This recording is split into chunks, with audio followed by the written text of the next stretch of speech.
using storytelling to create their community and talk about their community, and using local partnerships, all of that builds loyalty that helps you create this strong, powerful connection, this world really of who your store is, what your store is. And that keeps people so engaged and continues to help you increase your sales.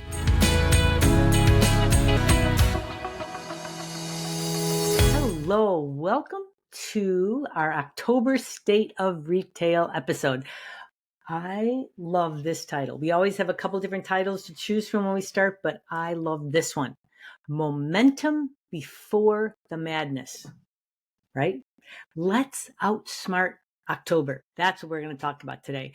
Boy, what I have heard, I swear, every single client is like just a little bit on edge. And what I find myself saying over and over again is that I know it feels like Christmas is 10 days away, but the great news is it's only October. Really, you guys, it's only October. Friends, that is the most powerful thing. If you walk away with nothing else but that, that's the key. Because in such a real way, I always felt like October was the real starting line for the holidays. However, the crowds haven't quite hit yet, right? So you're starting to get a little anxious. Well, I don't know, is it selling? Is it not selling? But the point is, how you can outsmart October is that you can use this lull in October to your advantage. Let's start building momentum before all the madness. That's how you get to be a richer retailer. And that's what you know that I want for you. You know, another great way of saying that is to say to treat October like it's a launch pad, not a lull. And I'm going to go through the trends and shifts and what I'm seeing in our community and what's happening nationally. And then at the end, I'm going to challenge you to pick one thing to take action on today. All right. So here's what I'm seeing in our community as well as nationally. It really has confirmed it, which is that holiday and seasonal spending has started earlier than usual. Isn't that crazy, but very exciting? So number one is accessories, and specifically within women's accessories, it's hats, hair items. Oh my goodness, hair, anything for the hair, scarves for yourself to wear, like as an accessory for your body, or also as a tie-in to your purse. You know, all those crazy charms for purses, those are all so big. That's so hot in accessories. The other thing that I've seen be very strong is sustainable goods with a story. People like to feel that they're buying something that's better for the earth, right? And especially if it has a story that's connected to it. So what is it that you're using? What is it that your team is using and can share about? I have one client that everyone on their team loves Molly's Monsters. Molly's Monsters, which is like a reusable paper towel, is frankly what it is. And so that works for them because they all care about it and they talk about it, right? So what is it that you could perhaps find like that and that you could go big or go home on, meaning that you would commit a lot to it? I'm going to talk more about that in just a minute. Also, nostalgic items.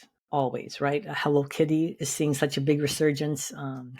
Lisa Frank and all those colors and all that stuff for sure is big again. Nostalgic candy is really in.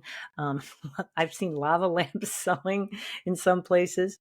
Again, but only if it fits with who you are, if it adds to the story, if it adds to the world you've created for your customers, right? And always wellness along with outdoor living items. Those are also very hot commodities. And honestly, as I've said for like the last forever, for sure chocolate is still completely performing off the charts. So keep that up too.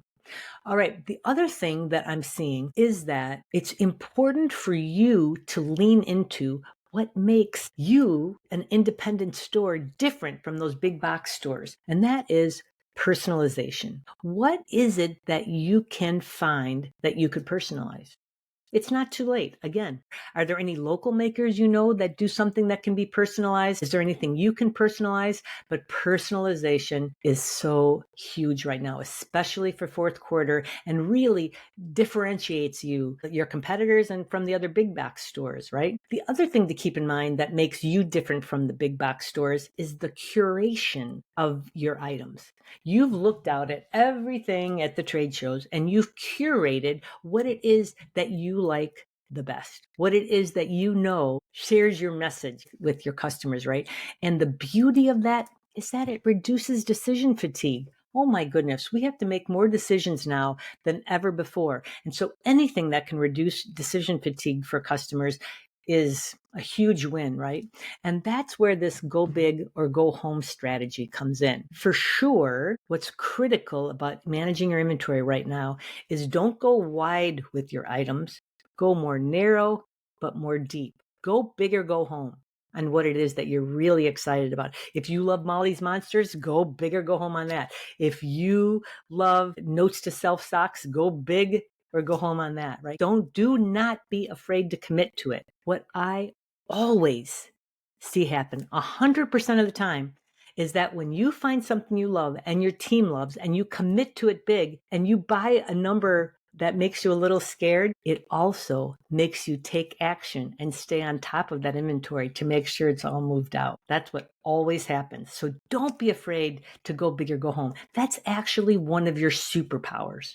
It really is. Another great use of this time, this little lull right now, is to check in on your video content and how you're doing video. And are you doing live sales? I've got some great podcast episodes about that. And also omnichannel experiences. Both of those things can improve efficiency and customer engagement, both of which leads to more sales. Right? The video content, I want to make sure that you're using that live selling model that we've taught about literally all year. All year, I've been talking about how critical this is and what the difference it makes. Maybe that's the one thing you're going to choose to start this October. And then the omni-channel experience is recognizing that's another episode from early in the year called about obsessing over the second purchase, because what we know is that if someone walks in through your front door of your store and buys in your store, and if you can get them to also buy online, that's a different channel, right? Buying in your store is one way, buying online at your website is a different way, buying on another platform is another channel. And when you can get people to experience and purchase from you on more than one channel, you increase their lifetime value exponentially. It's like 70 or 80%. It's huge. So think about video content and omni-channel experiences and how that can impact your results this fourth quarter. When I look at the clients I have, what I see is that the stores that are community driven and experiential, creating experience for those customers, they continue to outperform some of the others. For sure they do. Using storytelling to create their community and talk about their community, and using local partnerships, maybe they're partnering with other stores around, all of that builds loyalty that helps you create this strong, powerful connection, this world really of who your store is, what your store is. And that keeps people so engaged and continues to help you increase your sales. The last thing I want to talk about is the overall sentiment. And, there's so much going on in the world, and there is a lot that makes people anxious. And what I will say that I've seen from sales results is that in general, shoppers are cautiously optimistic, especially the younger shoppers and the affluent shoppers. And this is a fabulous opportunity for proactive, nimble retailers like yourself that can respond to this. This is why creating this community is more important than ever before. Doing just fun events that just because. I had a store that did a Prosecco tasting just to have a little bit of fun. I had another store that did a pick a discount day, just for fun. I had a store that on donut day did one where every donut had a little discount on it, just for fun. That is what makes it fun for your customers to come into your store, right? That's the kind of experiences that we're talking about. Do not overthink it. Just take action. Just throw something out there. Don't worry. I love Nelson Mandela's phrase, which says that I never lose. I either win or I learn. I love to think of that as just failing fast. We're just going to keep going forward, right? That's what I want you to do. The theme that I'm seeing everywhere is shoppers are cautious, but they're still spending, and that your edge, your superpower, comes from being personal, purposeful, and proactive. All right. Now, how can you lean into the energy of $1 million store owner right now? There's a couple of things here. I only want you to pick one. Listen, every store owner is tempted to say, oh, I'm going to do this and this and this. No, no, no, no, no. I tell you, what our most successful clients have learned is that they're so tempted to do that. And instead, they know that what they have to do is lean into one thing to take action on right now. There's a lot of other stuff already going on. What's one thing? So maybe pick one AI or new video tactic to implement this month. Maybe use AI to help you with that video tactic.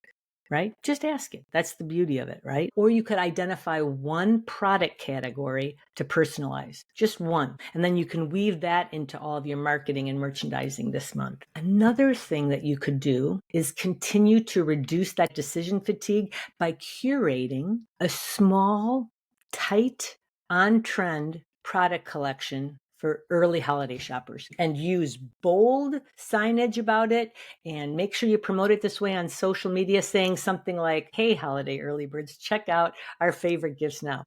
Also, another thing I would challenge you to think of is planning one easy, simple, community-driven experience that deepens your local ties. Could it be a local maker that comes in? Could it be that you ask your community, what local makers do you love? We'd like to do a little party and feature a local maker and give them an opportunity. And so you're asking your community, and then you would do the party with them, right? Small, intentional actions. So not intentions. That's why I'm saying choose one, because small, intentional actions like this move a store from another stop to the destination during the holiday season. That's what you have the opportunity to do for yourself. Remember, October is your launch pad, not your lull. All right? Which one will you choose? I'm dying to know. And listen, if you want to firm up your Q4 strategy and put together your best game plan ever, we'll drop the link for you to book a 15-minute game plan call with Crystal, our amazing maven who can help guide you and answer any questions you have. That's why we're here, is to help you, right? And to offer you more services. Know that you are astonishing. Do not wait for the crowds. Use this lull as your launch pad for the fourth quarter. Lead now with experiences, with smart buys, and proactive planning. And you are loved. And please leave a review for me. Let me know what it is that you're going to choose to do. I'd love to know. All right, thanks. We'll see you again soon. Happy retailing.